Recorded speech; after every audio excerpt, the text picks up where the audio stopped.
श्रोते नमस्कार, मी विनोद गवळी आपल्या सर्वांचं खूप खूप स्वागत करतो युवा स्पंदन या कार्यक्रमामध्ये. श्रोते आजचा आपला हा युवा स्पंदनचा भाग दुसरा आहे.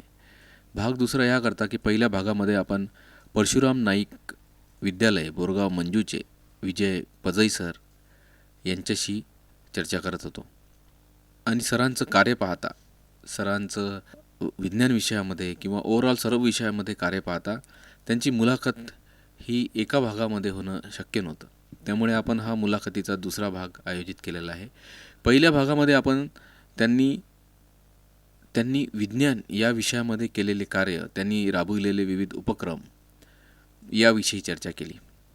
आजच्या भागामध्ये आपण त्यांनी केलेल्या उर्वरित कार्याबद्दल त्यांच्याशी चर्चा करणार आहोत. तर स्वागत करूया विजय पजई सर यांचं. सर, आपलं खूप खूप स्वागत आहे आपला या युवा स्पंदनच्या दुसऱ्या भागामध्ये. धन्यवाद सर. श्रोत्यो मित्रांनो, मला मुलाखतीच्या या दुसऱ्या भागाच्या सुरुवातीला सांगायला आवडेल की सरांना वर्ष 2022-2023चा महाराष्ट्र शासनाचा आदर्श शिक्षक पुरस्कार सुद्धा मिळालेला आहे. त्याचबरोबर सरांना क्रांतिज्योती सावित्रीबाई फुले राज्य शिक्षक गुणगौरव पुरस्कार 21-22 हा सुद्धा महाराष्ट्र शासनातर्फे मिळालेला आहे. आणि एवढेच नव्हे तर अकोला जिल्ह्यामधून आयडॉल शिक्षक म्हणून सुद्धा सरांची निवड झालेली आहे. तर असे मल्टी टॅलेंटेड सरांना म्हणता येईल आपल्याला. ते आपल्या सोबत आज स्टुडिओमध्ये उपस्थित आहे. सर, आपण आता मोबाईलचा उल्लेख केला की आजचा जो युवक आहे तो मोबाईलच्या आहारी गेलेला आपल्याला लक्षात येतो. आपण पाहतो की 24 तास इंस्टाग्राम, यूट्यूब, फेसबुक यावर तो गुंतलेला असतो. बरोबर. त्यामुळे त्याची जी वाचन क्षमता आहे, जे संवाद कौशल्य आहे, ते कमी होत चाललेलं आहे. बिलकुल सर. एखाद्या युवकाला तुम्ही जर एखादा विषय देऊन त्यावर 10 मिनटं बोलायला लावलं, तो नाही बोलू शकणार. नाही बोलू शकत. कारण की त्याचं वाचन नाही आहे तेवढं. तो फक्त सध्या पाहण्याचं आणि ऐकण्याचं काम करत आहे. बरोबर. तर सर, ॲज अ शिक्षक म्हणून तुम्ही आजचा जो विद्यार्थी आहे किंवा जो युवक आहे त्याला या दोन्ही गोष्टीची सांगड घालण्याकरता काय सुचवाल? बरोबर आहे सर आपलं. बघा, आजचा सर्वात गंभीर हाच शब्द योग्य होईल की मोबाईल जो आहे हा एक गंभीर प्रकार होऊन बसलेला आहे आणि यापासून परावृत्त करणं हे आवश्यक आहे. बरोबर. तर फक्त म्हटल्यानं नाही होणार. आपण मला विचारलं आहे की याकरिता काय उपाय कराल, तर जर सर्वात महत्त्वाचं की विद्यार्थी जो आहे हा 2 ठिकाणी म्हणजे एक शाळा आणि घर म्हणजे एक समाज या 2 ठिकाणी वावरतो. तर सर्वप्रथम तर शिक्षकांनी एक मॉरल म्हणून फक्त सांगून की बा तू मोबाईल पाहणे चांगले नाही किंवा मोबाईलच्या जास्त आहारी जाणे चांगले नाही, हा एक प्रभावी उपाय कदाचित नाही होणार. मी याच्यासाठी म्हणतो आहे की त्याचा इम्पॅक्ट सध्या एवढा झालेला आहे की एकदम सांगून त्याचा फरक कदाचित जास्त पडणार नाही. त्याकरिता शिक्षक आणि पालक हे दोघांची जबाबदारी या ठिकाणी बनत आहे. म्हणजे मी एक समाजाचा सुद्धा सहकार्य या ठिकाणी लाभणं फार आवश्यक आहे, जे की आमच्या शाळेमध्ये सर आम्ही एक प्रत्यक्ष करतो आहे. अच्छा. हां. तर त्या ठिकाणी फक्त हेच नाही की पालकांनासुद्धा त्या ठिकाणी प्रबोधन करून की तुम्ही विद्यार्थ्यांना एका विशिष्ट वेळेकरिता तुम्ही मोबाईल यूज करण्यासाठी तेवढी परमिशन द्या आणि त्यासाठी एक काही विशेष उपक्रमसुद्धा राबवणे फार गरजेचं आहे. त्यांना प्रेरणा देणे फार गरजेचं आहे. जसं की सर आता शाळेमध्ये लायब्ररी आहे, जे की आमच्या शाळेमध्ये आम्ही विद्यार्थ्यांना पुस्तकं जे आहेत, गोष्टीचे पुस्तकं आहेत, म्हणजे त्यांच्या एजनुसार बरोबर काही प्रेरणादायी पुस्तकं आहेत, आम्ही त्या पुस्तकांचं वाटप करतो, त्याची नोंदसुद्धा ठेवतो. आणि फक्त वाटपच करत नाही, तर त्या ठिकाणी जे विद्यार्थी ते पुस्तक वाचतील तर त्या संदर्भामध्ये आम्ही विद्यार्थ्यांच्या लँग्वेजमध्ये, त्याच्या भाषेमध्ये तुला त्या पुस्तकातून काय समजलं. अच्छा. हां, आमच्याकडे त्याचं रेकॉर्डसुद्धा आहे की तुम्हाला त्या पुस्तकातून एक काय लक्षात आलं ते त्या वहीमध्ये त्याचा सारांश तू लिही आणि ते आम्ही ते पालकांनासुद्धा दाखवतो आणि आम्ही ते रेकॉर्ड मेंटेन करतो. फक्त रेकॉर्ड मेंटेन करण्यासाठी नाही, जेणेकरून त्याला एक वाचनाची आवड निर्माण होईल. तर हा समजा एक मी सांगितलेला एक उपाय आहे किंवा एक प्रयोग आहे. आपण या प्रकारे अनेक साऱ्या उपाययोजना करू शकतो की ज्यामुळे त्याला वाचनाची लेखनाची आवड निर्माण होईल. मला असं वाटते की तुमचा जो बायोडाटा मी वाचत होतो त्यामध्ये वाचाल तर वाचाल हा उपक्रमसुद्धा तुम्ही सुरू केलेला होता. बरोबर. त्याविषयी आणखी तो असाच होता की काहीतरी त्याचा वेगळा उद्देश होता? हां सर, या संदर्भामध्ये म्हणजे माझं एकट्याचं श्रेय त्या ठिकाणी नोंदवणं योग्य होणार नाही. ते म्हणजे असं की आमच्या शाळेमध्ये म्हणजे वाचाल तर वाचाल हा जो उपक्रम आहे, मी यापूर्वीच सांगितलं आहे की हा फक्त एक शिक्षकाचाच म्हणजे शिक्षकानंच इनिशिएटिव्ह घेऊन चालणार नाही. तर आपल्या गावातील जे आहे, जसे आमची खेड्यातील शाळा आहे, तर आपण पालकांपर्यंत पोहोचलो पाहिजे. ते याकरिता आम्ही एक ग्रंथदिंडीचं सुद्धा 2 वर्ष आयोजन केलं आहे सर. आणि गावातील विद्यार्थ्यांना ग्रंथदिंडीच्या माध्यमातून पुस्तकाचं वाटप केलं. अच्छा. हां, पालकांनासुद्धा, की जेणेकरून हे ग्रंथ जे आहेत, ग्रंथ म्हणजे आपले जे पुस्तक आहेत, पुस्तकं. हां, याच्याकडे थोडं आकर्षित व्हा. हां, पालकांनी जर वाचायला सुरुवात केली की त्याच्या मागोमाग हां. विद्यार्थी युवक पण. म्हणजे कसं आहे, हे सर्व मिळून कार्य होईल. बरोबर. त्या उद्देशाने वाचाल तर वाचाल हा उपक्रम मोठ्या फक्त कुठल्या एका शिक्षकामुळे नाही होणार. तर याच्यासाठी याकरिता आपल्याला सर्व शाळेतील शिक्षक, त्याचबरोबर सर्व समाजातील पालकवर्ग, समाज, म्हणजे याच्यामध्ये सर्व घटक आले. आणि आज ही मला असं वाटते काळाची गरज आहे. बरोबर. की आपण वाचनाकडे वळलं पाहिजे. कोणत्याही युवकाला जर समाजाचा सजग नागरिक बनवायचं असेल तर आपण जनरली पाहतो की काही जण म्हणतात की नाही, त्याला उच्च शिक्षित असलेला तरुण हा खूप सजग आणि व्यवस्थित राहतो, म्हणजे एक चांगला नागरिक बनू शकतो. पण उच्च शिक्षित तरुण हा चांगला होण्याकरता त्याचं प्राथमिक आणि माध्यमिक शिक्षणाचा पाया हा मजबूत असला पाहिजे. बिलकुल सर. कारण की प्राथमिक आणि माध्यमिक शिक्षण जर एखाद्या युवकाचं किंवा विद्यार्थ्याचं चांगलं मजबूत झालं असेल, समजा आपण मगाशी बोललो की गणिताच्या कन्सेप्ट क्लिअर झाल्या असेल, तर तो उंच भरारी घेऊ शकतो किंवा पुढील शिक्षणामध्ये त्याला पारंगतता येऊ शकते. बरोबर. तुम्ही बोलताना मगाशी तुमच्या काही विद्यार्थ्यांचा परिचय पण दिला मला, की एक विद्यार्थी तुमचा फॉरेनला पण आहे, एक मुलगी पण आहे. बिलकुल. आम्हाला याविषयी पण सांगा आणि त्या विद्यार्थ्यांविषयी सांगा की त्यांचा प्रवास कसा होता आणि तुमच्या शाळेमधील हे जे तुम्ही प्रोजेक्ट घेता, राज्यस्तरावर गेलेले आहे, राष्ट्रीय स्तरावर गेलेले आहे, याचा परिणाम विद्यार्थ्यांवर काय होतो? बरोबर सर. तर सर, मी यापूर्वीसुद्धा सांगितलं आहे की विद्यार्थ्यांना त्यांच्या अंगी बुद्धी आधीच असते. कोणी शिक्षक किंवा इतर अशी कुठली काही शक्ती त्यांच्यामध्ये बुद्धी ओतून टाकू शकत नाही. ते त्यांच्यामध्ये आधीच असते, पोटेन्शियल असते त्यांच्यामध्ये. गरज आहे ती त्यांना प्रेरणा देण्याची आणि घडवण्याची. मला आणि बिलकुल सर, फार मोठ्या गोष्टी तर मी या ठिकाणी निश्चित करणार नाही, परंतु ज्या ज्या ठिकाणून विद्यार्थ्यांना प्रेरणा मिळेल, ज्या ज्या ठिकाणून ते इग्नाईट होतील, अशा अनेक साऱ्या कृती शिक्षकांनी जर केल्या आणि पालकांनी लहान वयापासूनच, त्यांच्या बालवयापासूनच, जे तुम्ही म्हटलं आहे सध्या की बालवयातच त्यांच्यावर चांगले संस्कार जर झाले तर उद्याचा युवक हा चांगला घडू शकतो. तर त्या उद्देशाने अशा अनेक ज्या ॲक्टिव्हिटीज आहेत त्या आपण शाळेमध्ये राबवू शकतो की जेणेकरून बालवयामध्ये जर त्या बिंबवल्या गेल्या तर त्याला एक ते प्रेरणा मिळेल. जसं आता एक उदाहरण द्यायचं झाल्यास अनेक सारे विद्यार्थी आहेत सर. या ठिकाणी विशिष्ट विद्यार्थ्यांचेच नावं घेतले तर योग्य होणार नाही. तरी पण मी एक प्रवीण नागरे झाला, कल्याणी खोडे झाली, आणखी अनेक सारे विद्यार्थी आहेत सर. मला हे सांगताना एक आनंद वाटेल की या विद्यार्थ्यांना जर आपण बघितलं सुरुवातीला, तर इतर जे विद्यार्थी होते त्या तुलनेमध्ये एकदम काही एक्स्ट्राऑर्डिनरी, एकदम टॅलेंटेड होते अशातला काही भाग नाही. निश्चित हुशार होते, त्याच्यामध्ये शंका नाही. परंतु आपण एखादी अचिव्हमेंट जी आहे आपली, आपण एखादी गोष्ट अचीव केली, एखाद्या मोठ्या समारंभामध्ये आपलं कौतुक झालं आणि आपल्याला काहीतरी या ठिकाणी मिळालं, याचा निश्चितच आपण पाहतो एका छोट्या बाळाला जरी त्याचं कौतुक केलं तर तो आणखी चांगल्या प्रकारे ॲक्टिव्हिटी करते. बरोबर. कारण की आपण मानव आहे आणि नक्कीच मानवाला असं वाटते की मला कोणीतरी चांगलं म्हटलं पाहिजे, प्रेरणा देण्याची गरज हां. असते. तर अशा प्रेरणा सर यांना या एक्झिबिशनच्या माध्यमातून ह्या मिळत गेल्या आणि मलासुद्धा वाटलं नाही एवढा ट्रिमेंडस चेंज यांच्यामध्ये दिसून आला.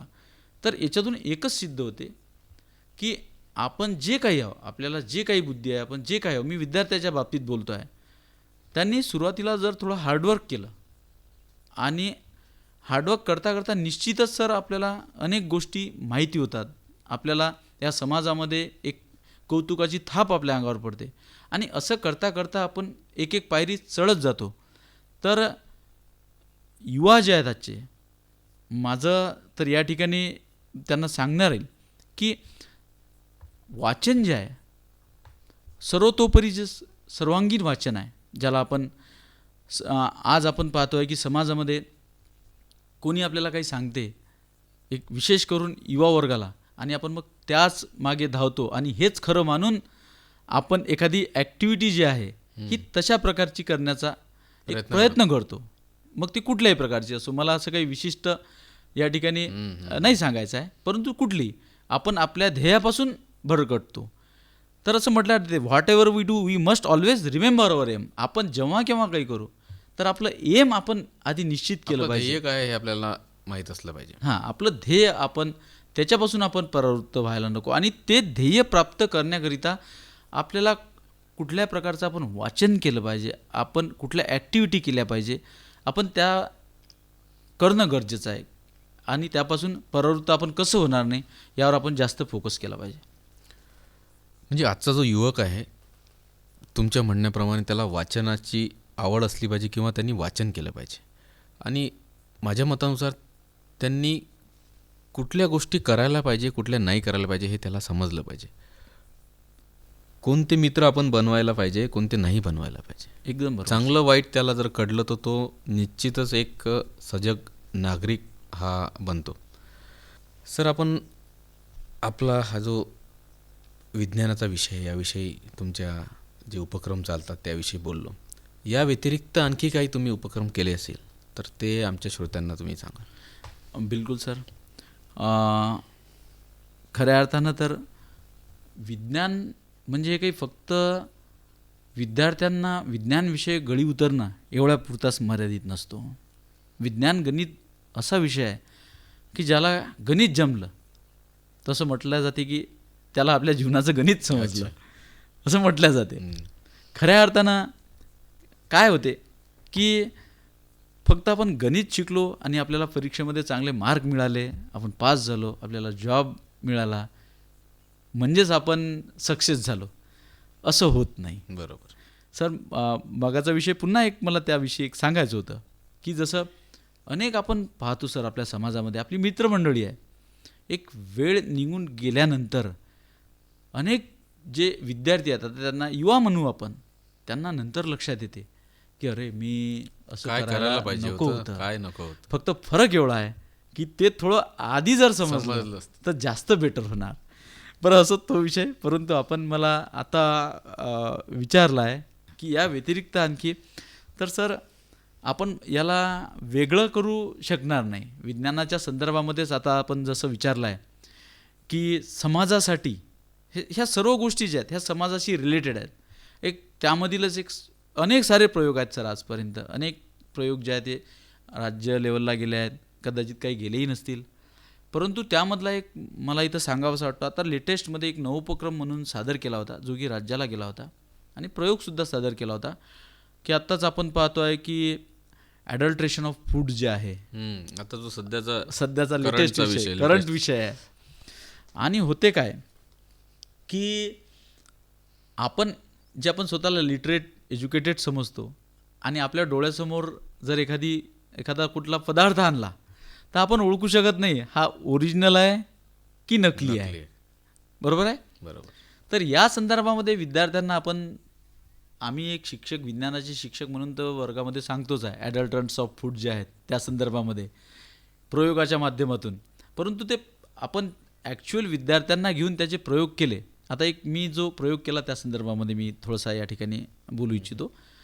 तर या ठिकाणी सर हा जो ॲडल्ट्रेशन ऑफ फूड, ज्याला आपण अन्न भेसळ म्हणू, वैज्ञानिक पद्धतीने अन्न भेसळ आपण शोधणे, हा एक त्याला मी टायटल दिलं होतं.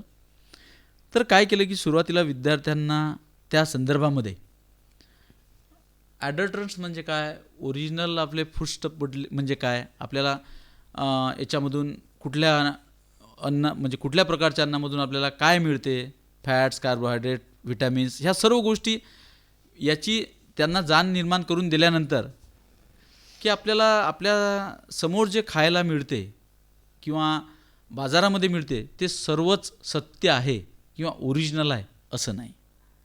तर काही विशिष्ट जे लोक आहेत ते आपल्या छोट्याशा फायद्यासाठी बरोबर कोणाच्या जीवाची पर्वा करायला मागोपुढे करत नाहीत. परंतु मग आपल्याला स्वतः सजग होणे आणि आपण स्वतः ते रेकग्नाइज करणे, यासाठी आपण काहीतरी केलं पाहिजे. म्हणजे दोन्ही गोष्टी या ठिकाणी साध्य होतील. आपला प्रयोगही होऊन जाईल की अन्न भेसळ कशी ओळखावी. फक्त हा मुद्दा मी एवढ्यापुरता मर्यादित या ठिकाणी ठेवला नाही, तर विद्यार्थ्यांना काही किट तयार करायला लावल्या. किट म्हणजे अशा एक साध्या की आपण हायड्रोक्लोरिक ॲसिड घेतलं, आयोडीन घेतलं, आणखी काही गोष्टी घेतल्या. या माध्यमातून जे अनेक सारे अन्नपदार्थ आहेत त्या जसं आता दुधाची भेसळ आपण बघतो आहे की दुधामध्ये आपण किती प्रकारची भेसळ होताना आपल्याला दिसते. पनीर तयार करताना किती भेसळ होते. आता या ठिकाणी आपण एवढे अन्नपदार्थ या ठिकाणी जर याचा उल्लेख करत बसलो तर आपल्याला पूर्ण एक दिवस लागून जाईल. परंतु काही जे साध्या गोष्टी आहेत त्या माध्यमातून ते एक छोटी किट आपण त्या ठिकाणी विद्यार्थ्यांना करायला लावली आणि प्रत्यक्ष प्रयोग विद्यार्थ्यांनी त्या ठिकाणी करून बघितले की या माध्यमातून आपण ओळखू शकतो की आपण पनीर घेतलं, त्याच्यावर आयोडीन टाकलं समजा, त्याच्यामध्ये स्टार्च असेल तर त्याचा कलर कशा प्रकारचा चेंज होतो. म्हणजे एक उदाहरणार्थ मी तुम्हाला या ठिकाणी सांगत आहे. असे अनेक सारे अन्नपदार्थ आहेत आणि ते त्यांना घरी तुम्ही सांगितलं आहे की तुम्ही हे तुमच्यापर्यंत नका राहू देऊ, हे तुमच्या आईवडिलांपर्यंत, नातेवाईकांपर्यंत हे घेऊन जा आणि त्यांना सांगा आणि काही गोष्टी घरी ठेवा की जेणेकरून तुमच्या घरी कुठला अन्नपदार्थ आला तर सहजच तुम्ही थोडंसं चेक करून बघितलं पाहिजे. म्हणजे या ठिकाणी आपण जे सांगितलं की या व्यतिरिक्त तुम्ही समाजापर्यंत कुठल्या गोष्टी पोचवू शकता. तर असे अनेक विज्ञानाचे प्रयोग आहेत की त्या माध्यमातून आपण समाजापर्यंत पोचू शकतो आणि ज्या घडणाऱ्या वाईट गोष्टी आहेत त्या आपण पोलीस तर नाही आहे, आपण मुंडे साहेब तर नाही आहे की तशा प्रकारची काही कार्यवाही करू शकेल, परंतु आपलं योगदान ॲज अ टीचर म्हणून, आपलं एक शिक्षक म्हणून आपण आपलं योगदान तिथपर्यंत देऊ शकतो. खारीचा वाटा म्हणान त्याला आपण पोचू शकतो. माझ्याहीपेक्षा अनेक शिक्षक आहेत, इनोव्हेटिव्ह आहेत, क्रिएटिव्ह आहेत की ते त्यांच्या पद्धतीनं तिथपर्यंत पोहोचू शकतील. पण हा एक चांगला उपक्रम म्हणा किंवा एक चांगली पद्धत तुम्ही तुमच्या विद्यार्थ्यांना शिकवली की जेणेकरून पदार्थांमधली भेसळ कशी ओळखायची आणि घरी तुम्ही किट तयार करून द्या, ही खूप महत्त्वाची गोष्ट आहे. पण सर आता आपल्याला वेळ खुणावत आहे, कारण आता आपण या आपल्या मुलाखतीच्या दुसऱ्या भागाच्या शेवटी आलेलो आहोत, कारण आपल्या कार्यक्रमाची वेळ ही आता संपत आलेली आहे. परंतु आपला या क्षेत्रातील अनुभव पाहता, आपण विद्यार्थ्यांना अत्यंत जवळून बघता, तर आजचे जे विद्यार्थी आहे तेच उद्याचे युवक होणार आहेत. जे तरुण युवक ही मुलाखत ऐकत आहे त्यांना आपण या मुलाखतीच्या माध्यमातून काय संदेश द्याल? नक्कीच सर, एक शिक्षक या नात्यानं नेहमीच म्हणजे आम्ही सांगत येतो शाळेमध्ये तर सांगतोच आम्ही, परंतु आज या मुलाखतीच्या निमित्तानं मी एवढंच सांगेल की आपण जे काही कार्य करतो, आपल्या जे विद्यार्थी ज्या एजमध्ये असतील तर त्या एजमध्ये आपण काय करायला पाहिजे की जेणेकरून आपलं भविष्य हे उज्ज्वल राहील. तर नेहमी आपलं जे एम आहे त्याच्यावर आपण फोकस करायला पाहिजे, हे आपण कधीही विसरायला नको. आणि आपलं एम अचीव करण्याच्या दृष्टीने आपण त्या दृष्टीनं प्रयत्न केला पाहिजे. या ठिकाणी अनेक प्रयत्न असू शकतात, या प्रयत्नांचा उल्लेख कदाचित याहीपेक्षा अनेक शिक्षक चांगल्या प्रकारे करू शकतील आणि विद्यार्थ्यांनी स्वतः आपलं भविष्य, कारण की आपण स्वतःच आपल्या स्वतःच्या जीवनाचे शिल्पकार असतो. त्यामुळे एवढी आपण एक संकल्पना आपल्या डोक्यामध्ये ठेवून आपण आपलं जीवन पुढे न्यायला पाहिजे. सर, आज आपण इथे आलात, आमच्या युवक मित्रांना, श्रोत्यांना, विद्यार्थ्यांना एवढी महत्त्वपूर्ण माहिती दिली, त्याबद्दल मी अकोला आकाशवाणीतर्फे आपले खूप खूप आभार मानतो. धन्यवाद. आणि श्रोतेहो, आपल्याला माहीत आहे की सरांनी आपल्या पहिल्या भागाच्या शेवटी स्वातंत्र्य दिवसाच्या अनुषंगाने आपल्याकरता एक छानसं गीत सादर केलं होतं. तर मी सरांना पुन्हा एक वेळा विनंती करतो की त्यांनी आता ह्या दुसऱ्या भागाच्या शेवटी ते आपल्या युवक मित्रांकरता, आपले जे श्रोते आहे त्यांच्याकरता त्यांनी पुन्हा एक असं चांगलं मोटिवेशनल गीत ते सादर करावं. नक्कीच सर. तसे तर मोटिवेशनल खूप सारे असे गीत गायकांनी गायलेले आहेत. शेवटी कसं आहे, प्रत्येक विद्यार्थी म्हणाचा, युवक म्हणा, अनेक सारे जीवनामध्ये संकट येतात, परंतु ती घडी निश्चितच निघून जाणारी असते. तर या उद्देशाने जो एक काळ आहे, कठीण काळ आहे, तो कायमस्वरूपी राहत नसतो, तर तो एक निघून जाणार असतो आणि पुन्हा नवीन एक चांगला काळ येत असतो. तर त्याला अनुसरून एक गीत गाण्याचा या ठिकाणी मी प्रयत्न करतो. आने वाला पल जाने वाला है, आने वाला पल जाने वाला है, हो सके तो इसमें जिंदगी बिता दो, पल ये जो जाने वाला है. हो आने वाला पल जाने वाला है, हो सके तो इसमें जिंदगी बिता दो, पल जो ये जाने वाला है.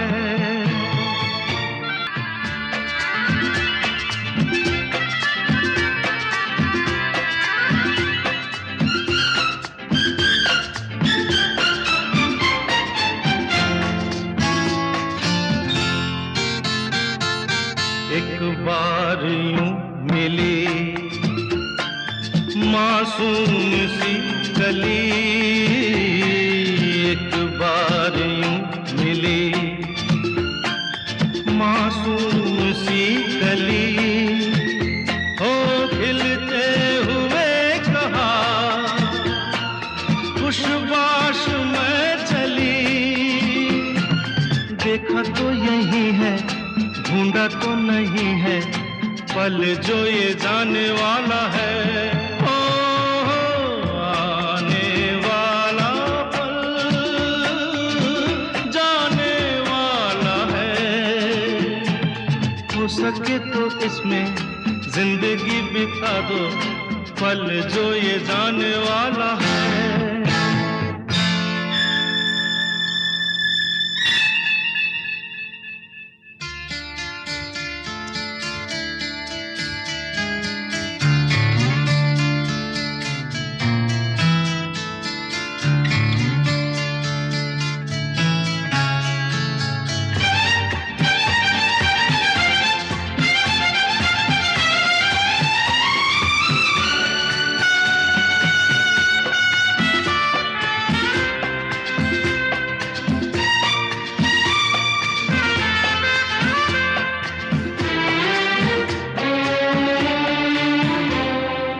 एक बार वक्त से